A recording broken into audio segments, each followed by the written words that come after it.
السلام علیکم ناظرین، آپ دیکھ رہے ہیں ABS خطاط، میں آپ کا ہوسٹ محمد ابوبکر صدیق۔ ناظرین کرام، حسب وعدہ آج کا ہمارا پروگرام سبق کا تو نہیں ہے، لیکن جس طرح کہ میں حسب وعدہ اس لیے کہا کہ گزشتہ ویڈیوز میں میں نے کہا تھا کہ ہم اپنے اس فن کے حوالے سے ہمارے فنکار ساتھی جو ہیں پاکستان کے اندر کہاں کہاں پہ کام کر رہے ہیں، ہم ان کو بھی متعارف کروائیں گے، ان کا کام بھی آپ کو دکھائیں گے، اور ہم اس فن کے حوالے سے ایک عام ڈسکس بھی کیا کریں گے آپ کے ساتھ تاریخی حوالے سے، تاکہ ہمارے طلباء کو بھی اور عام جو ہمارے ناظرین ہیں ان کو بھی اس فن کے بارے میں، اس کی تاریخ کے بارے میں پتہ چلے کہ یہ فن کوئی 5 سال 10 سال پہلے شروع ہونے والا فن ہے یا اپنے پیچھے کوئی تاریخ رکھتا ہے۔ تو اس حوالے سے آج کی ہماری گفتگو ہوگی انشاءاللہ۔ ویڈیو دیکھنے سے پہلے ہمارا چینل ABS خطاط زیادہ سے زیادہ لائک کریں، شیئر کریں، سبسکرائب کریں، بیل آئیکن ضرور پریس کریں تاکہ نئی ویڈیوز جو ہیں وہ بر وقت آپ تک ان کا نوٹیفیکیشن پہنچتا رہے۔ ناظرین کرام، ہمارے جو آج کے جو شریک گفتگو ہیں، ہمارے جو مہمان ہیں، ہمارے ساتھی خطاط ہیں، قاری محمد حنیف صاحب خطاط القرآن ہیں۔ انہوں نے 4 مرتبہ ماشاءاللہ قرآن پاک کی خطاطی کی ہے۔ اللہ پاک جو ہے ان کو مزید توفیق دے اور اللہ پاک ان کی یہ کاوش قبول فرمائے۔ المصطفیٰ اکیڈمی کے نام سے یہ گڑی شاہو میں اپنا ادارہ چلا رہے ہیں، جہاں پر یہ بچوں کو خطاطی بھی سکھاتے ہیں اور قرآن پاک کی تعلیم بھی دیتے ہیں۔ اور ہمارے دوسرے جو مہمان ہیں وہ حافظ مشرف حمید صاحب ہیں۔ یہ دورہ حدیث کے طالب علم ہیں اور فن خطاطی کا شوق بھی رکھتے ہیں اور اس پر بہت اچھی گفتگو بھی کرتے ہیں۔ آج ہم اپنے ان مہمانوں کے ساتھ فنی حوالے سے، فن خطاطی کے حوالے سے گفتگو انشاءاللہ کر رہے ہیں۔ تو میں آپ حضرات کو اپنے چینل ABS خطاط میں خوش آمدید کہتا ہوں کہ آپ لوگ اپنا قیمتی وقت نکال کر یہاں تشریف لائے۔ قاری صاحب، فن خطاطی کے بارے میں، اس کی تاریخ کے حوالے سے، گزشتہ ادوار کے حوالے سے آپ کیا کہتے ہیں؟ کیا آپ کے تاثرات ہیں؟ بسم اللہ الرحمن الرحیم۔ یہ فن خطاطی تاریخی پس منظر میں اگر اس کو دیکھا جائے تو یہ آج کا فن نہیں ہے، یا 5 سال 10 سال یا 100 سال بھی اگر آپ کہیں تو یہ اتنا پرانا نہیں، بلکہ جب سے انسان اس دنیا میں آیا ہے تو یہ فن علم اس کے ساتھ ساتھ ہی آیا ہے۔ جیسے زبان ساتھ آئی ہے، حضرت آدم علیہ السلام جب دنیا میں تشریف لائے تو ان کے بارے میں بھی یہ روایات میں ملتا ہے کہ انہوں نے بھی اپنی زبان میں یہ گارے کی اینٹ پر، اس وقت جو ذرائع تھے، گارے کی اینٹ پر اپنا یہ خطاطی فرمائی، جو بھی لکھا اپنی زبان میں، پھر اس کو انہوں نے بعد میں اس کو پختہ کیا۔ اسی طرح یہ حضرت آدم علیہ السلام سے لے کر مختلف ادوار میں یہ فن چلتا آیا، تمام انبیاء کرام کے دور میں بھی، حتیٰ کہ یہاں تک کہ حضرت سلیمان علیہ السلام، داؤد علیہ، حضرت ادریس علیہ السلام، حضرت ادریس علیہ السلام نے باقاعدہ قلم کو تراشا، قلم بنائی۔ تو جب یہ قلم بنی تو سمجھ لیں کہ یہ اب سے ہزاروں سال پرانی بات ہے۔ تو وہاں سے یہ فن اب تک ہمارے یہ منتقل ہوا، چلتا آیا ہے۔ جیسے اس میں ایسا ہے نا کہ اللہ پاک نے جیسے قرآن پاک میں بھی ارشاد فرمایا، اللہ پاک نے قرآن پاک میں قلم کی قسم بھی اٹھائی ہے، یعنی قرآن پاک میں ارشاد باری تعالیٰ ہے کہ الذی علم بالقلم علم الانسان ما لم یعلم، وہ اللہ ہے جس نے انسان کو قلم کے ذریعے علم سکھایا، وہ علم جسے وہ نہیں جانتا تھا۔ ٹھیک ہے، اس طرح یعنی اللہ پاک نے قلم کی قسم بھی اٹھائی ہے، تو قلم کی جو اہمیت ہے وہ آپ یعنی یہ سمجھ لیں کہ انسان کے ساتھ جڑی ہوئی ہے، ٹھیک ہے نا۔ تو آپ نے جو حضرت آدم علیہ السلام کا حوالہ دیا کہ اس وقت جس طرح آیات اترتی تھیں، جو پیغامات آتے تھے اللہ پاک کی طرف سے، جو انسان کی آپس میں یعنی سمجھ لیں کہ گفتگو ہوتی تھی دوسروں سے، قبائل بڑھتے چلے گئے، کنبے بڑھتے چلے گئے، تو انسان ایک دوسرے کے ساتھ جب میل جول بڑھاتا تھا، معاہدے ہوتے تھے، کچھ چیزیں لکھی جاتی تھیں، تو اس وقت یعنی سمجھ لیں کہ درخت کی چھال بھی ذریعہ بنتی تھی، پتھر بھی ذریعہ بنتا تھا، اینٹ اور گارے اور مٹی سے جو ہے یہ اینٹ بنائی جاتی تھی، ان کو پکایا جاتا تھا، پختہ کیا جاتا تھا، اور وہ تحریریں جو انسان یعنی سمجھ لیں کہ گنبدوں پر یا کوئی مقبروں پر اس طرح، تو وہ یعنی سال ہر سال وہ محفوظ رہتی تھی۔ جیسے اب اس وقت بھی سنگ مرمر پر کام ہوتا ہے یا مساجد میں یہ خطاطی کا کام ہو رہا ہے، تو اس وقت جو ذرائع تھے اس کے مطابق انہوں نے اس کو محفوظ کیا۔ جی جی، اور یہ جو تحریر تھی یہ اس وقت تو ظاہر ہے ایک جو زبان وجود میں آئی، جو لوگ وہ جس زبان میں بات کرتے تھے وہ اسی زبان میں اس کو اپنے طور پہ بہتر انداز میں لکھتے تھے، اور اسی طرح یہ جو ہے فن یعنی فن کی شکل اختیار کرتا چلا گیا۔ یعنی ایسا ہم نے یعنی پڑھنے میں ہمارے آیا ہے کہ احادیث اس پر کافی قوی ہیں کہ آپ صلی اللہ علیہ وسلم نے 40 سے زائد صحابہ کرام کو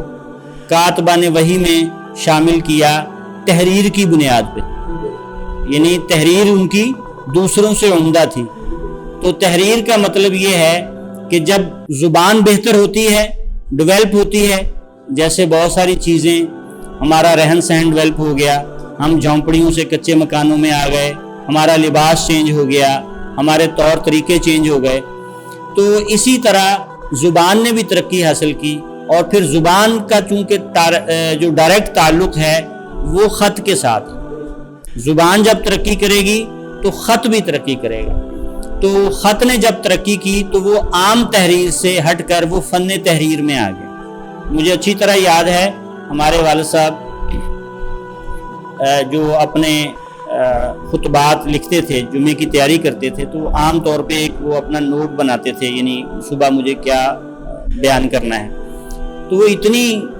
خوبصورت ان کی تحریر ہوتی تھی کہ اس سے ہم متاثر ہمیشہ رہے، اور میں یہ سمجھتا ہوں کہ شاید وہی وجہ بنی میرا اس فن میں آ جانا۔ تو تحریر کا جو فن ہے یہ ڈیولپ ہوتا ہوتا، بہتر ہوتا ہوتا فن باقاعدہ فن کی شکل اختیار کر گیا۔ تو اس پر ہم انشاءاللہ ہماری یہ جو گفتگو ہے ناظرین کے لیے انشاءاللہ بڑی مفید رہے گی۔ میں مشرف صاحب، آپ دورہ حدیث کے ماشاءاللہ طالب علم ہیں، اور آپ کیا کہتے ہیں فن خطاطی کے حوالے سے کہ آج کے دور میں یعنی کیسے آپ کی کیا رائے ہے اس بارے میں، کیا دیکھتے ہیں؟ جی، فن خطاطی جو ہے یہ انسان کے جمالیاتی ذوق کی ترجمانی کرتا ہے۔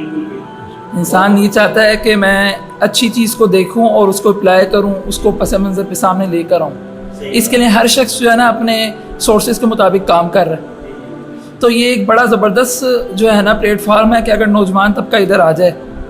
ان کی صلاحیتیں ادھر لگ جائیں، تو پاکستان میں جو ہے نا یہ فن اپنے عروج پہ پہنچ جائے گا۔ ابھی بھی اس پہ بہت کام ہو رہا ہے، لیکن ہمارے قدیم جو خطاط ہیں وہ اس کو جو ہے نا اللہ ان کو جزائے خیر دے اس کو لے کے چل رہے ہیں، لیکن جدید طبقے کی جتنی ضرورت ہے وہ اس کو پورا کرنے کے لیے ہے کہ اس کو بہت اچھے طریقے سے اور بڑے پلیٹ فارم پہ متعارف کرایا جائے۔ جی بالکل صحیح۔ لیکن مشرف صاحب، یہ آپ یہ دیکھیں نا، آپ نے جیسے ابھی یہ بات کی کہ ہمارے پرانے اساتذہ تو اس پہ کام کر رہے ہیں اور انہوں نے کیا ہے، اور ان لوگوں کی محنت ہے کہ آج ہم اس فن سے جڑے ہوئے ہیں ابھی تک، لیکن آپ کیا سمجھتے ہیں کہ کیا ایسا ریزن بنا، کیا ایسے اسباب بنے، کیا ایسی وجوہات تھیں کہ ہمارے جو تعلیمی ادارے ہیں بالخصوص دینی ادارے ہیں ان لوگوں نے اپنے مدارس میں اس فن کو جگہ نہیں دی. ایک بڑی زبردست بات آپ نے اٹھائی ہے کہ فن کو جگہ دینے کی بڑی بیسک وجہ یہ ہے کہ ہمارا جو اس فن کا تعلق ہے عربک کے ساتھ براہ راست، کیونکہ ہم لکھتے ہی خطاطی میں آیات ہیں یا عرب کے اشعار ہیں یا وہ احادیث وغیرہ ہیں، تو ہماری چونکہ زبان ہی عربی نہیں ہے اس لیے اس کو ہمارے تعلیمی اداروں میں جگہ نہیں مل سکی. لیکن ہمارے ہاں اردو تو تھی نا، تو پھر نستعلیق کو تو پروان چڑھنا چاہیے تھا. کیونکہ فن جو اپنی اصل کے اعتبار سے عربی میں تھا اس کو جب موقع نہیں ملا تو نستعلیق جو ہے وہ اصل فن کی اصل عربی نہیں ہے. میں نے جیسے کہ زبان میں وہ اپنی شناخت رکھتا ہے. دیکھیں نا، آپ کہتے ہیں کیلیگرافی، انگلش میں آپ کیلیگرافی کہتے ہیں، تو پہلے تو ہم یہ بات کر لیتے ہیں نا کہ کیلیگرافی کیا ہے، خطاطی کیا ہے، کتابت کیا ہے، خوش نویسی یا کیا خوش ہے، خطی کیا ہے، یا خوش نویسی کیا ہے. کیا یہ ایک ہی چیز ہے یا ان کے اندر کوئی کیٹیگری ہے، یعنی یہ کوئی درجہ بندی ہے؟ یعنی ایسا ہو سکتا ہے کہ جی خطاط جو ہے وہ چونکہ بہت ہائی فائی جو لکھتا ہے اس کو خطاط کہتے ہیں، اور جو بیچارہ ذرا تھوڑا ہلکا لکھتا ہے اس کو کاتب کہتے ہیں. کیا ایسی صورتحال ہے؟ ایسی صورتحال تو میرا نہیں خیال ایسی صورتحال ہے، کیونکہ میں بھی تقریباً کوئی 35 سال سے اس فن سے وابستہ ہوں. میرا جو ایک اپنا اس کے اوپر جو تجزیہ ہے وہ یہ ہے کہ دیکھیں، جو عرب کے اندر ہے وہ اس کو خطاطی کہے گا، چاہے وہ کتنا ہی اچھا لکھنے والا ہو یا ہلکا لکھنے والا ہو، وہ خطاط ہی کہلائے گا. ہمارے ہاں کاتب کہتے تھے، یعنی کتابت اس لیے کہا جاتا تھا کہ پہلے ہماری جتنی بھی کمپیوٹر سے پہلے جو کتابت ہوتی تھی، اخباروں کی، رسائل ہیں، دینی کتب ہیں، ڈائجسٹ ہیں، ٹھیک ہے نا، تو جتنے بھی لوگ لکھتے تھے ان کو لوگ چونکہ کتاب سے یعنی کتابت کر رہے ہیں آپ، تو ایک یہ معروف ہو گیا لفظ. اس کے بعد آپ اس کو جو ہے وہ یعنی اگر آپ ایران میں چلے جاتے ہیں تو وہاں اس کو خوش نویس کہتے ہیں، ٹھیک ہے نا، فارسی میں. اگر آپ کہیں گے جی کہ یہ آپ نے لکھا، میں نے کہا جی آپ نے تو بڑا خوش خط لکھا ہے، ٹھیک ہے، یعنی میں نے اگر کتنا ہی اچھا لکھا ہے اس کے لیے ایک ہی لفظ ہے کہ آپ نے خوش خط لکھا ہے. اور اگر آپ یورپین ممالک میں چلے جائیں تو اس کو آپ کیلیگرافی کہیں گے. تو یہ ایک نام ہے جو مختلف علاقوں میں اپنی شناخت رکھتا ہے. اچھا، آپ یہ دیکھیں کہ ابھی جو کمپیوٹر ایجاد ہوا تو کمپیوٹر کے اندر جو مختلف فونٹس ہیں یہ کیا ہیں؟ مثال کے طور پہ ہم نے لکھا قاری محمد حنیف، تو ہم آپشن میں جاتے ہیں، ہم کہتے ہیں جی یہ ایریل میں کر دیں، بولڈ میں کر دیں، ٹھیک ہے، اس کو جناب آپ جو ہے وہ یعنی مختلف 20 فونٹس ہیں. یہ خط ہیں باقاعدہ جو پہلے ہاتھ سے لکھے جاتے تھے. جب کمپیوٹر نہیں تھا تو یہی انگلش آپ نے دیکھا ہوگا کہ ہماری جیسے کتابت کی نب آتی ہے تو انگلش لکھنے کے لیے بھی گول ایک نب آتی ہے، ٹھیک ہے، اس سے بڑی جناب خوبصورتی کے ساتھ انگلش لکھی جاتی تھی. تو وہ انگلش میں دیکھا جائے تو ہم اس کو خطاطی کہہ سکتے ہیں، کیونکہ کمپیوٹر نہیں تھا، ہاتھ سے لکھا جاتا تھا. جب کمپیوٹر ایجاد ہوا تو وہی فونٹس انہوں نے یعنی شامل کر دیے، کمپیوٹر میں شامل کر دیے، تو وہاں ہم اس کو کیلیگرافی کہتے ہیں. وہ کیلیگرافی ہی ہے. لیکن خطاطی جو ہے جس کا تعلق قلم سے ہے، اصل میں ہم بات کر رہے ہیں، ہمارا جو موضوع ہے جو بنیاد ہے وہ قلم ہے. قلم جو ہے اس کے اندر کٹ لگتا ہے، اس کو آپ کٹ لگا کے الفاظ کو تراشتے ہیں، خوبصورت بناتے ہیں. جس طرح آپ نے مشرف صاحب بات کی کہ انسان یعنی جمالیات کو پسند کرتا ہے، ہمارے خطاطی کے اندر ایک اکثر یعنی چیز ایک آیت ڈسکس ہوتی ہے جس کا مفہوم ہے کہ اللہ پاک جمیل ہے اور اللہ پاک خوبصورتی کو پسند فرماتا ہے، ٹھیک ہے نا. تو یہ یعنی یہ سمجھ لیں کہ جب انسان ڈیولپ ہوا تو تحریر سے نکل کر یہ فن تحریر سے نکل کر جب فن خطاطی میں یہ چیز داخل ہوئی تو پھر مختلف اقوام جو تھیں، پھر خط بھی وجود میں آئے، مختلف نام رکھے گئے، تو وہ ایک پھر مختلف شکلیں جو ہیں ان کی بنتی چلی جائیں. بلکہ وہ ایک واقعہ یہ بھی ملتا ہے کہ آپ صلی اللہ علیہ وسلم نے حضرت علی رضی اللہ تعالیٰ عنہ کو سین کے دندانے جو ہیں ان کو باقاعدہ واضح کرنے کی تلقین فرمائی. ہاں نہیں، آپ صلی اللہ علیہ وسلم کے بارے میں نے کئی ایک حوالہ جات میرے پاس نوٹ ہیں، میں نے پڑھے ہیں. ناظرین کرام، ہماری یہ گفتگو اسی طرح جاری ہے. انشاءاللہ ہم اپنے انہی مہمانوں کے ساتھ قاری محمد حنیف صاحب اور ہمارے جو دورہ حدیث کے طالب علم ہیں مشرف حمید صاحب، ان کے ساتھ ہماری یہ گفتگو اسی طرح جاری ہے. اگلے ایپیسوڈ میں انشاءاللہ مزید اس پہ بات کریں گے. دیکھتے رہیے ABS خطات.